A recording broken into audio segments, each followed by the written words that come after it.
Hey there Internet, and welcome to another wrap-up video, which is either very late or sort of early depending on how you want to look at it. I've been really bad about making bookish videos lately, I'm sorry, but I'm gonna try to make it up and show you guys all of the books that I read in October and November. First up, I read The Recruit by Robert Muchamore. This was part of the YouTube book club and a great action-packed middle grade novel about a boy who has a really terrible home life but then luckily is recruited into a secret society and he gets to be a spy. Next was Sous Chef by Michael Gibney.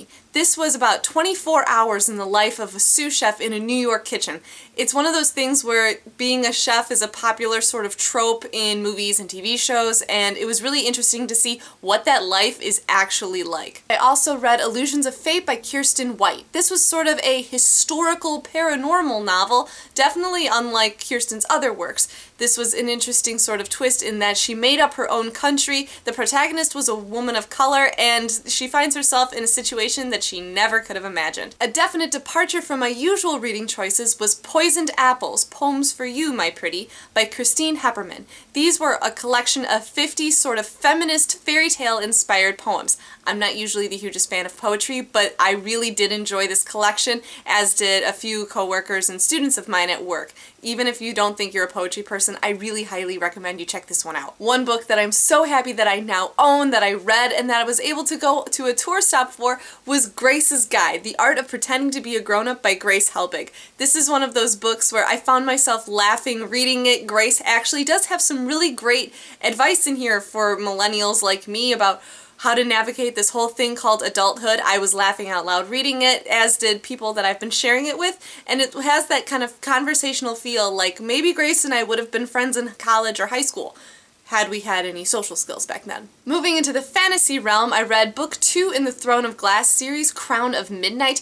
The tension got higher, the stakes are even greater, the swooning is swoonier. I am so in love with this series and I cannot wait to keep seeing what Sarah J. Maas comes up with both in this series and her upcoming series that's going to be gracing bookshelves next year. On the contemporary side, I read Going Vintage by Lindsay Levitt. This was a story about a girl who, when she finds out her boyfriend is cheating on her online, she gives up all modern technology and decides to follow her grandma's sort of goal list from 1962.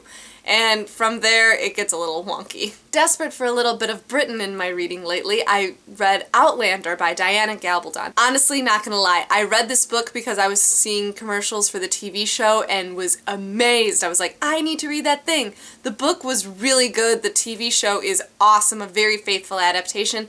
I don't know if I'll be continuing with this series right away. Each book is at least like 800 pages long, but it was definitely a fun book to get lost in for a few weeks. Keeping up with the Scottish theme, I read Dune, which was written by a pair of friends who were inspired by the old stage musical Brigadoon. It wasn't quite taking place in Scotland, but these girls are transported to a magical land, both of them experiencing the challenges they face there in very different ways. In the world of nonfiction, I just finished the collection Bad Feminist Essays by Roxane Gay. I most responded to her thoughts on feminism and how they play into contemporary society, and it's just a very powerful piece. I will definitely be recommending this to select students in the years to come. And the one arc that I was lucky enough to read back in November was All the Bright Places by Jennifer Niven. I believe this is her young adult fiction debut, and I am gonna see this book really being powerful. The one word that comes to mind is brave.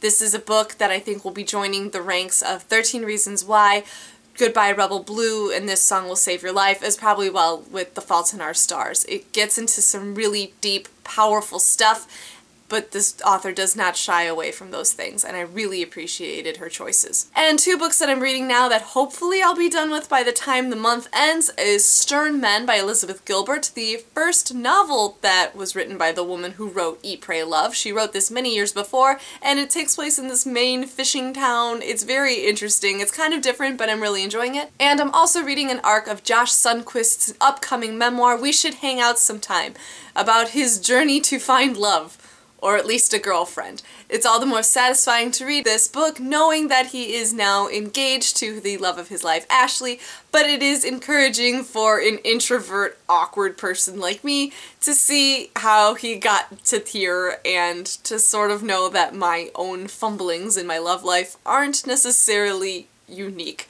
So that's what I was reading in October and November. All of my usual links are down below. Comments are always welcome, and that's it for me for now. Take care. Bye!